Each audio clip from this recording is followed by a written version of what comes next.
Cette soirée, alors dans l'ordre, du côté du slam, j'aimerais remercier chaleureusement Florian que vous venez d'entendre, Rémi et Alexandre. Alexandre est ici et Rémi est ici.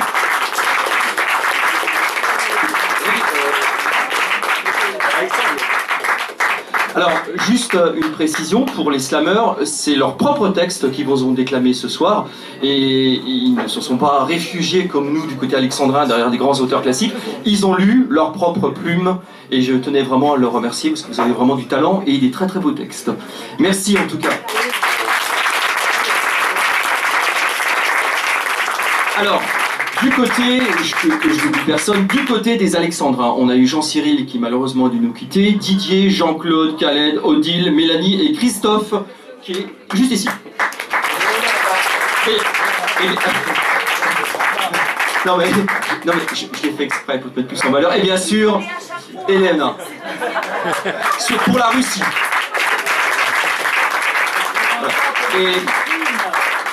Et pour la petite précision, les textes que Christophe vous a lus sont aussi de sa plume, et je tenais quand même à le souligner, parce qu'il a aussi énormément de talent, et d'ailleurs vous avez pu l'apprécier aussi ce soir, c'est vraiment des très très beaux textes. Merci Christophe, et bravo.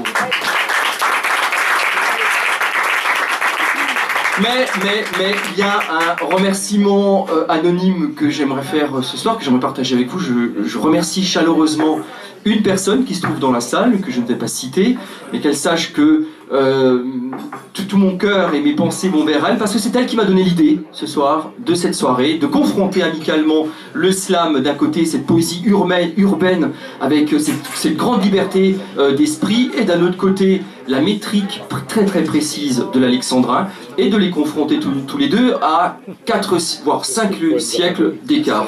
Il y a une personne dans cette salle qui m'a soufflé l'idée à l'oreille, et je vais tout de suite accepter parce que c'est une idée très très lumineuse, et je leur remercie, mais je tairai son nom, mais en tout cas qu'elle sache que pendant toute la soirée j'ai pensé à elle.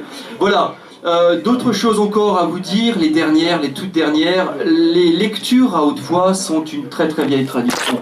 Les moines au XIIe siècle déjà lisaient à haute voix, tout simplement parce que la plupart des paysans ne savaient pas lire. Dans les cabinets littéraires à la Renaissance, on lisait les œuvres, que ce soit les romans, que ce soit les pièces de théâtre. À la Révolution française, les citoyens qui savaient lire lisaient dans les rues, dans leur quartier aussi, pour les plus pauvres qui ne savaient pas lire. Les concierges encore au XIXe siècle lisaient dans les cages d'escalier pour les enfants, ou même pour ceux qui ne savaient pas lire encore. Donc la tradition des lectures à haute voix est une très très très vieille tradition. Et pour moi il me semble important justement que de partager une écoute collective, c'est aussi une autre façon d'être ensemble ce soir. Voilà, je voulais vous remercier chaleureusement d'être venus. La prochaine lecture aura lieu le 29 janvier, vous savez qu'elles sont thématiques.